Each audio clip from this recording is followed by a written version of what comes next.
My mother told the entire town my 14-year-old daughter was a thief. Not, there was a misunderstanding. Not, we're looking into it. A thief?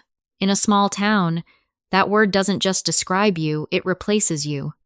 I'd only been gone 5 days.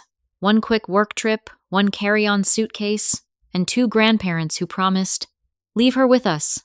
Everything will be fine." When I pulled into my parents' driveway, the porch light was on and the curtains were drawn. The house looked normal in the way a house looks normal right before you walk inside and realize you're the only person who didn't get the memo. My mom opened the door with her bright company smile.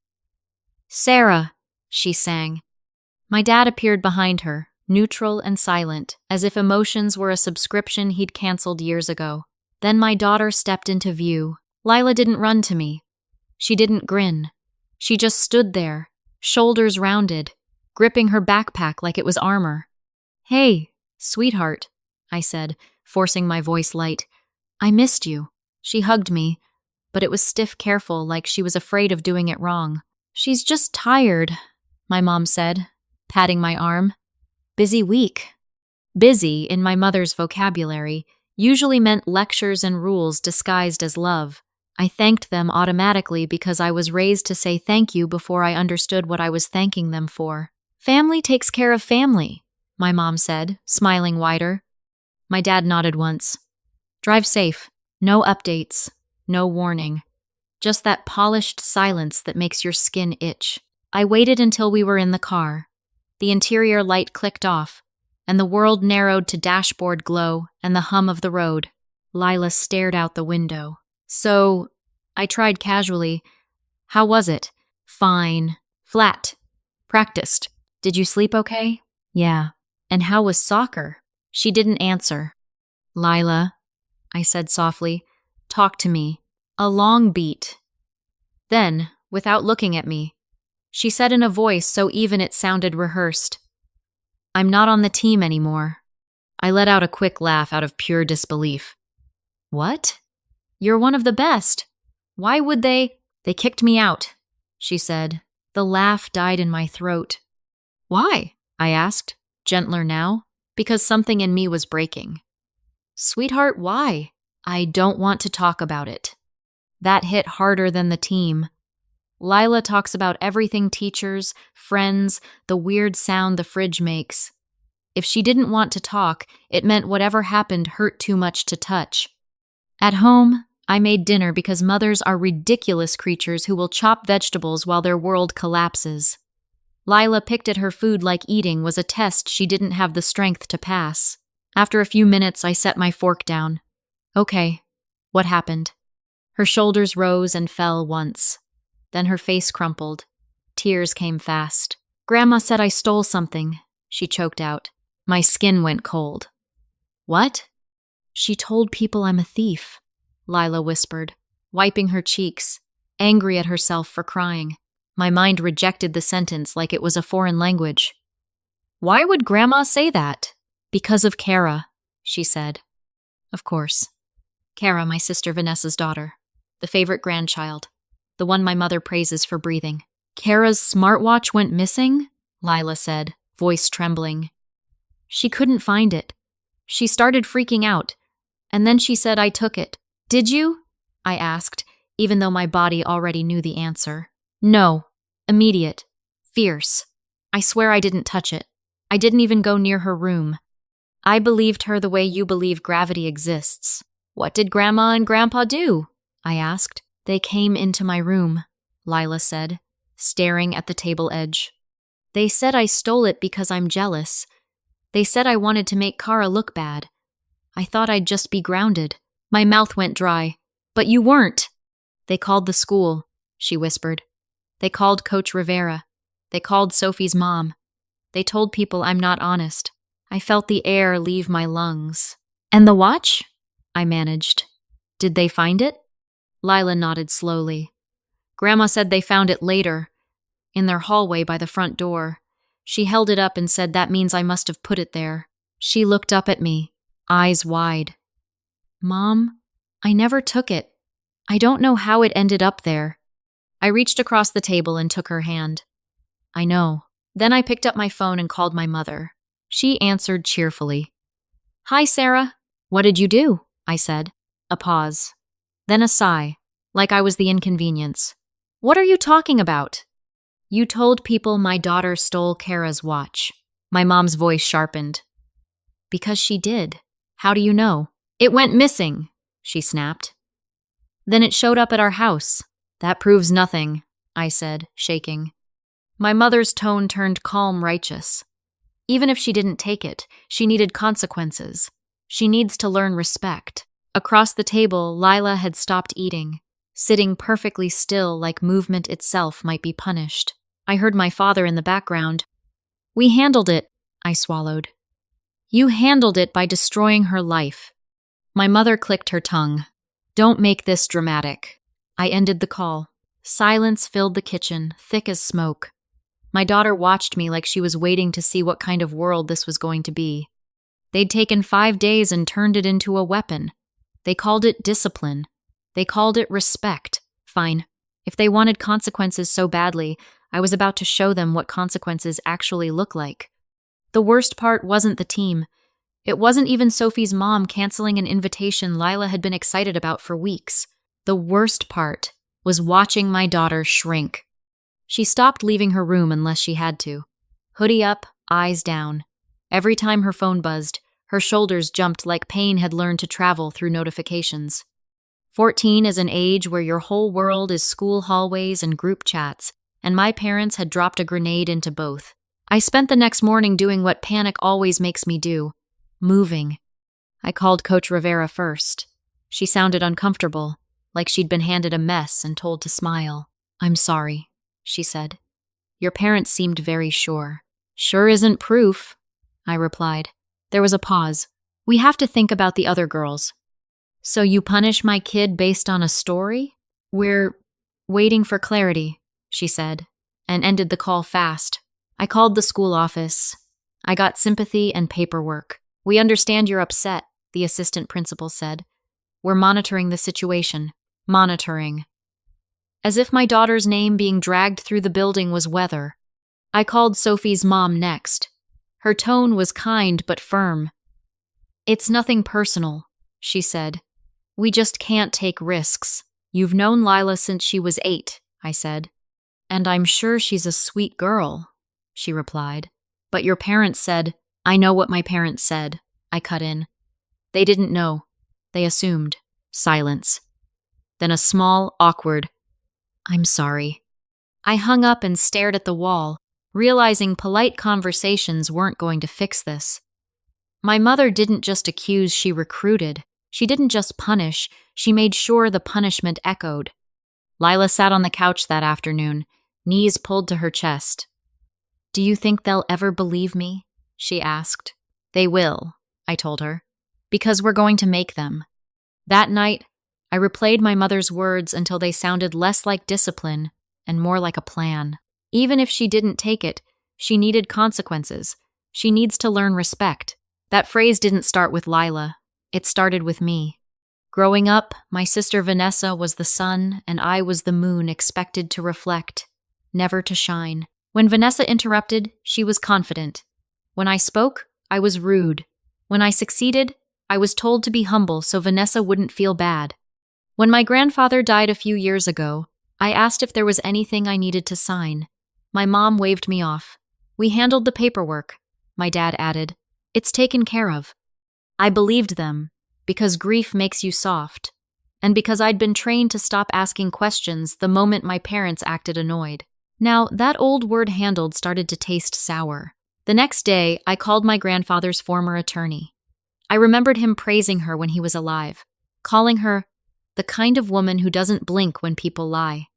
Her office was quiet, clean, and intimidating in the way real competence always is.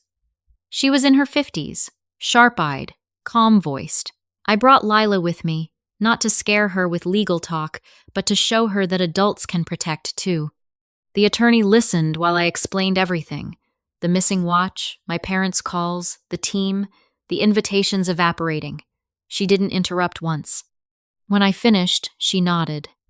Accusing a minor of theft without proof and spreading it through school channels is serious. I exhaled. So we can do something? Yes, she said. We can send letters. We can demand written justification for the school's decisions. And we can formally notify your parents that continued false statements have consequences. Lila's head lifted. Consequences? She echoed, like she couldn't believe the word could point in another direction. The attorney looked at me again. Do your parents handle anything official for your daughter? No, I said. Then I hesitated. Not that I know of. Her eyes narrowed slightly. Then who is managing the trust? I blinked. What trust? She held my stare. Your grandfather set up a trust for Lila. He mentioned it often. My skin went cold. There is no trust, I said, because I truly believed that. I'm surprised you don't know about it, she replied evenly. He was meticulous. If it exists, someone is administering it. I heard my mother's voice in my head. We handled it. The attorney leaned back. It's possible your parents are trustees. If so, we'll request the documents and a full accounting. An accounting. The word felt like a flashlight turning on in a dark room. She continued, practical and steady. We'll send 2 letters. One demanding your parents stop spreading allegations. Another requesting the trust documents and records of any distributions. That afternoon, she drafted the letters. I didn't post online. I didn't beg. I documented everything, screenshots, dates, names, times. Because if my parents wanted to turn respect into a weapon, I was going to respond with the one thing they couldn't charm their way out of: paper. 2 days after the letters went out, my parents called. My mother's voice was sharp before she even said hello. This is how you treat family? You send a lawyer? I kept my voice calm because calm is a weapon. Answer the letter. My dad got on the line. If you wanted information, you could have asked. They aren't for you, my mom snapped. You didn't inherit anything. I'm not asking for me, I said. I'm asking for my daughter. My mother went syrupy. We're busy, Sarah. We don't have time for your drama. My child is 14, I said, and my voice finally cracked. And you branded her a thief. If you keep this up, my mom hissed, you won't have a family. I paused. You stopped being family when you decided she deserved that label, I said, and hung up. My parents didn't respond to the letters the way innocent people do. They didn't provide documents. They didn't apologize. They didn't even try to privately repair the damage they'd done. Instead, the town did what towns do. It talked, and then it posted. Lila walked into the kitchen one morning holding her phone like it was hot. Her eyes were red, but her face was frozen locked in that expression kids get when they're trying not to fall apart in front of the one adult who feels safe. Mom, she said, barely audible. Look. On the screen was a public post from someone I vaguely recognized, someone who had smiled at me in the grocery store last month. The post was long and moralistic, full of outrage about kids these days and parents who refused to discipline. It named no names, but it didn't need to. In a small town, you can say, a 14-year-old girl on the soccer team, and everyone knows exactly who you mean. The comments stacked up underneath like bricks. She stole, and now her mom is threatening everyone. Kids like that need consequences. Imagine defending theft. Don't let her near your stuff. My hands went cold. Lila swiped to another screen. A group chat. Her name was in it like a punchline. Thief. Liar. Freak. Someone wrote, don't sit next to her. Someone else wrote, her mom is crazy, she's suing. Lila's breathing hitched. They think it's true, she whispered, like she was trying to convince the air. I know, I said, swallowing acid. She didn't go to school that day, or the next. I didn't force her. I couldn't. You don't throw a kid into a fire and call it resilience. I took screenshots of everything, every post, every comment, every message. I emailed them to the attorney. Her reply was short. Do not respond publicly. We will add this.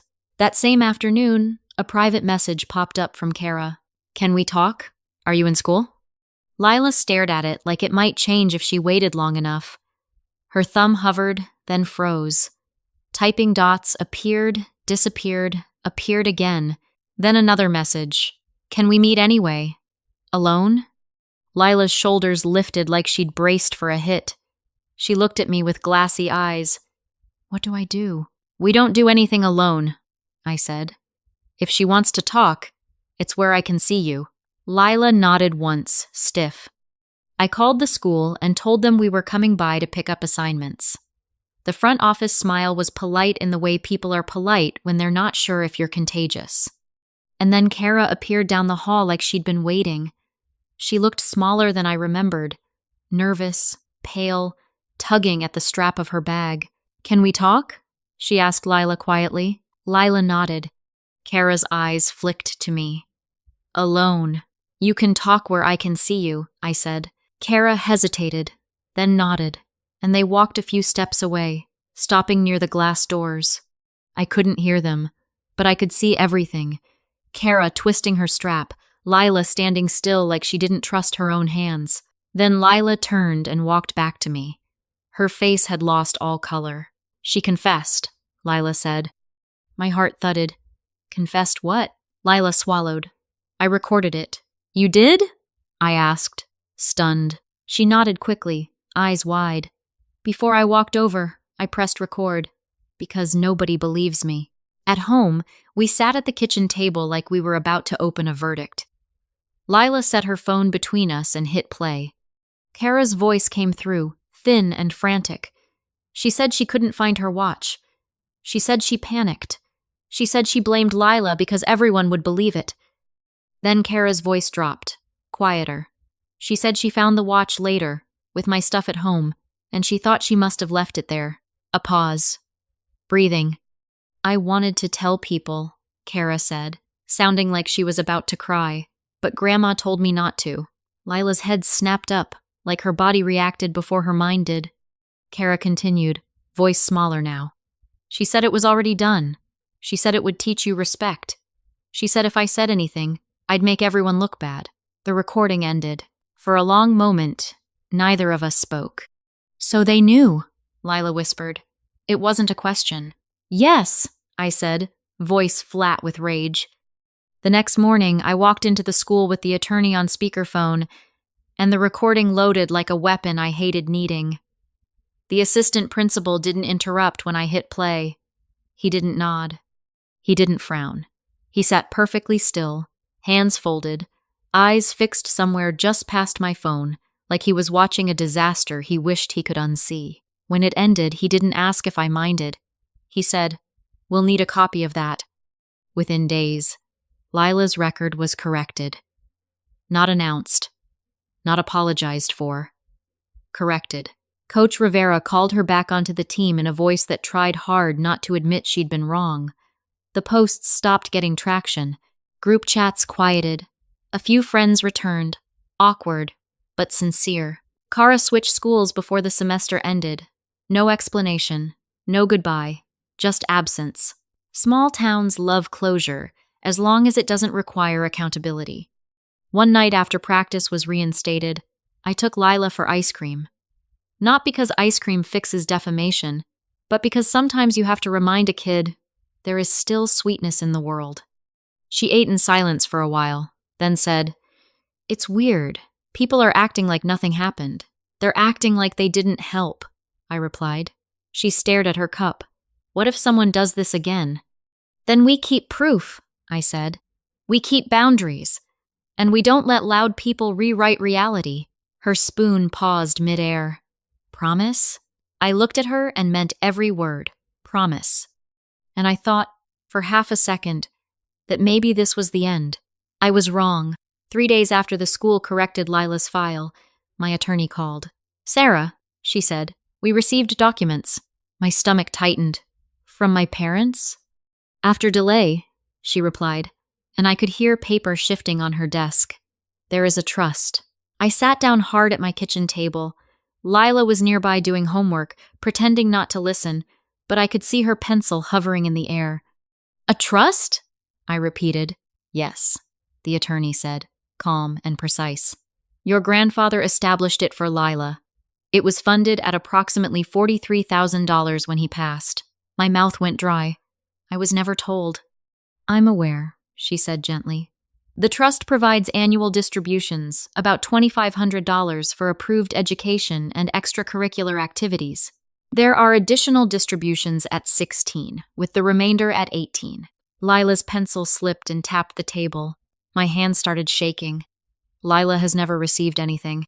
No, the attorney said. She hasn't. Silence. Stretched. Your parents are listed as trustees, she continued, and the accounting shows withdrawals. I swallowed. How much? Just over $20,000 over several years, she said, labeled as advances or temporary loans. There is no repayment documentation. My stomach turned, hot and sour. Where did it go? The attorney didn't answer right away. Some went to your parents directly, she said finally. Some appears to have benefited your sister's household. There are payments that match expenses connected to Kara's activities. I stared at the wall, feeling something old and ugly click into place. Vanessa's daughter was treated like a princess coaching clinics, travel tournaments, new gear. Lila scraped by on discounts and used equipment. I'd told myself it was just fairness, just budgets, just coincidence. It wasn't coincidence. It was a pipeline. There's one more thing, the attorney said. My throat tightened. What? In the trust language, she said, there is a character clause. A clause? It allows trustees to reduce or withhold distributions if the beneficiary is convicted of theft or if there is a formal finding of dishonest conduct, she explained. It also gives trustees discretion to deem a distribution unsafe or inappropriate in the event of misconduct. I went still. The accusation, the calls, the respect speech, the way my mother said consequences like it was holy. It wasn't discipline. It was leverage. So if Lila was officially labeled a thief, I said slowly, they could say she doesn't deserve her own money. The attorney's voice stayed careful. A smear campaign alone probably wouldn't trigger the clause, but it could establish a narrative. It makes a later allegation easier to formalize. My pulse pounded in my ears. And if they withheld it, where would the money go? It wouldn't disappear, she said. The trust has alternate beneficiaries. My voice came out thin. Who? Potentially your parents, she said. Or another named branch of the family. I looked across the room at my daughter, 14 years old, shoulders still tense, learning the hard way that adults can build traps with smiles. Send me everything, I said. I will, the attorney replied. And do not engage with them directly. Save every message, every call, every post. That night my parents tried to call. I didn't answer. They left a voicemail full of outrage and martyrdom. My mother's voice trembled with righteous fury. How dare you dig into private family matters, she said. That money was never for you. You're trying to steal from us. The irony was so sharp it almost made me laugh. The attorney filed motions. She requested court oversight. She demanded repayment to the trust and removal of the trustees. My parents, people who loved authority as long as it belonged to them, suddenly discovered how much they hated accountability. They begged, they threatened, they tried charm, they tried guilt. You're tearing the family apart, my mother texted. No, I thought. You did. I'm just refusing to hold the pieces together with my own bleeding hands. During the hearings, my parents tried to turn the story into something cleaner. A misunderstanding, an overreaction, a daughter who had become ungrateful. They wore their best clothes to court, the same way they wore their best smiles to church. My mother cried at strategic moments. My father spoke in calm sentences designed to sound reasonable. The judge didn't care. Numbers don't blush. Dates don't get charmed. Bank statements don't fold under guilt. When the judge asked why Lila had received no distributions for activities clearly allowed by the trust, my mother said, "We didn't think she was responsible enough." The attorney slid the recording transcript across the table like a quiet bomb. "Responsible enough," she repeated, "or a thief who needs consequences." Lila wasn't in the courtroom, but she read the final order with me at our kitchen table. Her hands shook as she traced her name printed in official ink. After a minute, she whispered, "So they really would have taken it." "Yes," I said, "and they would have called it love." A month later, the court ordered repayment. My parents didn't have the money. They called Vanessa. Vanessa declined, the way she always did when consequences were expensive. So my parents sold their house. The same house where my mother had stood over a child and preached about respect. The same living room where my father had nodded along while lies became handled. They moved into a rental across town. Temporary, my mother told people, as if the word could protect her pride. The trust was replenished, the paperwork was rewritten, the court approved a change in trusteeship. I became the one who signed off. Leela couldn't touch the money yet. She didn't need to. What she needed was protection, not spending power. When the ruling became public, the town's reaction was quieter than the accusations, but more permanent. Invitations stopped. People who had happily condemned a teenager became suddenly busy. Church friends who once waved at my parents now looked through them. My mother called once more, voice brittle. "So, you're happy now?" I stared at my phone and felt nothing warm rise for her only clarity. "I'm safe now," I said, and hung up. I didn't announce no contact. I didn't send a dramatic final message. I didn't post a victory speech. I just stopped answering. Because the opposite of control isn't yelling. It's boundaries. It's silence where entitlement used to live. At first, the quiet felt strange, like walking out of a loud room and realizing you can finally hear your own thoughts. Then it started to feel like breathing. Lila went back to school. She returned to practice.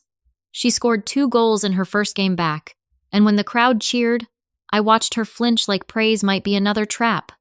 Trauma does that. It makes good things feel suspicious. Some friends drifted back, offering small apologies without using the word sorry. Others stayed gone. Lila learned something painful and useful. Not everyone deserves a second chance, and some people only love you when you're harmless. One afternoon she said, "It's like they all forgot." "They didn't forget," I told her. "They just don't like what remembering says about them." She nodded slowly, as if filing that away for later. 14-year-olds are forced into wisdom too early sometimes. My mother tried, of course. She found new ways to knock on the door without knocking. A mutual acquaintance told me she was saying I'd brainwashed Lila. A distant cousin messaged to ask if I'd calm down. My dad left one voicemail that sounded like a business memo. "If you're ready to be reasonable, call us." Reasonable, the word my family used whenever I asked for fairness. I never called. Kara tried to reach out once too. A message came late at night. "I'm sorry. I was scared.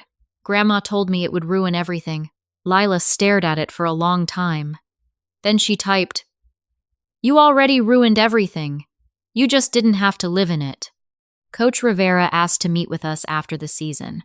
On a bench near the field, away from the other parents, she finally said what she'd avoided. "I should have asked for proof," she admitted. "I should have protected her." Lila's face stayed neutral, but her jaw trembled. "I kept saying I didn't do it," she said. "Nobody listened." Coach Rivera swallowed. "I'm listening now." She offered to write an official correction for Lila's file. Lila nodded once. It wasn't forgiveness, but it was repair. We started therapy, too. Not because Lila was broken, but because what happened was. In the first session, Lila told the therapist, "I thought if I was perfect, people would be safe."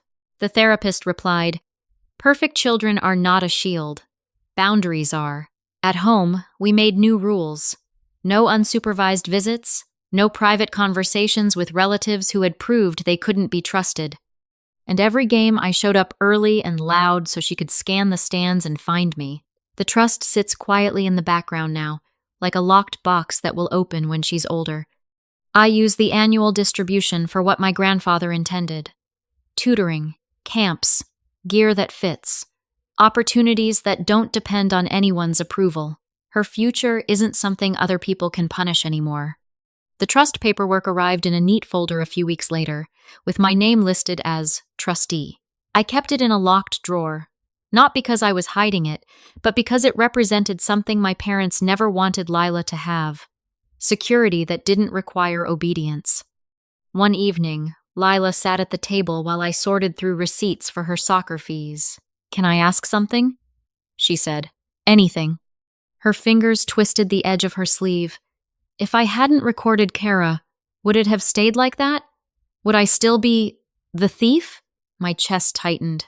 I didn't want to lie. "It might have," I admitted. "That's why what you did was brave." She stared at the table. "I only did it because nobody believes me." "I believe you," I said immediately. She looked up, eyes glossy. "I know, but you're my mom. You have to." I reached across and covered her hand. "No," I said. "I don't have to. I choose to. Every time." A long silence passed. Then she whispered, "I think that's what they hated." I didn't answer, because she was right. Weeks turned into months. The town moved on, like towns do. People found new scandals, new targets, new lessons to teach. My parents kept their distance publicly, but I could feel their anger like pressure in the air whenever we crossed paths at the pharmacy or the post office. Once, my mother walked past us, chin high, and hissed under her breath, "You'll regret this." Lila's hand tightened around mine. I leaned down and said quietly, "We don't negotiate with people who ruin children and call it parenting." Lila didn't smile, but her shoulders eased a fraction. She still has days where she remembers that week too clearly. Days where a whisper in a hallway makes her stomach drop. Days where she hesitates before trusting a compliment. Healing isn't a straight line. It's a series of small choices to keep living anyway. But she also learned something a lot of adults never learn. Truth doesn't need volume. It needs evidence. And accountability does arrive maybe late, maybe quietly, but it doesn't stay away forever. My parents wanted to teach respect. They thought respect meant fear. They thought respect meant obedience. They thought respect meant they could do whatever they wanted as long as they said it was for your own good. What they taught instead was simple. If you build your life on control, the moment someone demands proof, the whole thing collapses. So here's my question, because I know someone watching this has lived some version of it. Did I go too far? Or not far enough? Tell me in the comments. I read them all. And if you want more original tales about family unfairness, small town lies, and the moment the tables finally turn, hit subscribe, because the next story is already waiting.